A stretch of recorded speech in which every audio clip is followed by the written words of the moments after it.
60 দেশের পণ্যে নতুন শুল্ক আরোপ করেছে যুক্তরাষ্ট্র। জোরপূর্বক শ্রমের অজুহাতে যুক্তরাজ্য, চীন এবং ইউরোপীয় ইউনিয়ন সহ এসব দেশের সব ধরনের পণ্যের উপর 10 থেকে 12.5% শুল্ক আরোপ করা হয়েছে।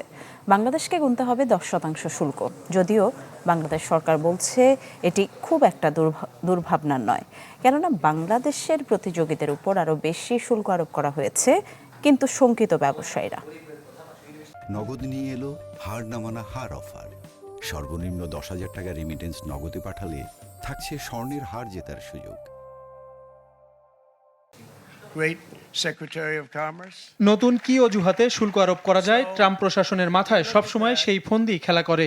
জোরপূর্বক শ্রম ঠেকাতে প্রয়োজনীয় ব্যবস্থা নিতে ব্যর্থ এমন অভিযোগ এনে 60 দেশের পণ্যে নতুন শুল্ক আরোপ করেছে যুক্তরাষ্ট্র।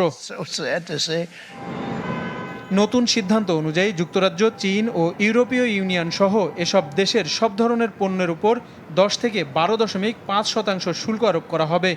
বাংলাদেশের ক্ষেত্রে এই হার 10%, যা শুক্রবার থেকে কার্যকর হয়েছে বলে জানিয়েছে হোয়াইট হাউস।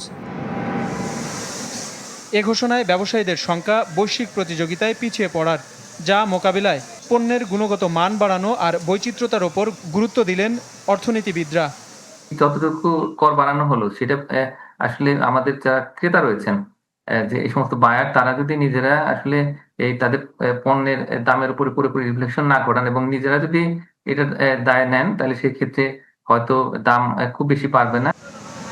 তবে নতুন শুল্ক আরোপে সরকার খুব একটা দুশ্চিন্তাগ্রস্ত নয়।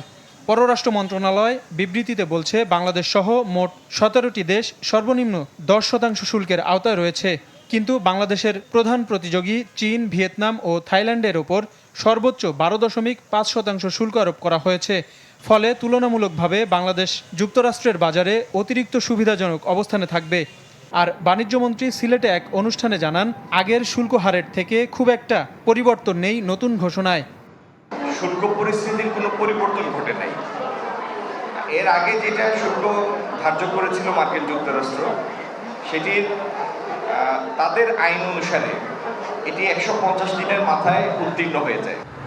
এর আগেও ট্রাম্প শুল্ক আরোপ করলে যুক্তরাষ্ট্রের সুপ্রিম কোর্ট রায় দিয়েছিল, জরুরি ক্ষমতা ব্যবহার করে বৈশ্বিকভাবে আরোপ করা শুল্ক আইনসম্মতভাবে কার্যকর করা হয়নি।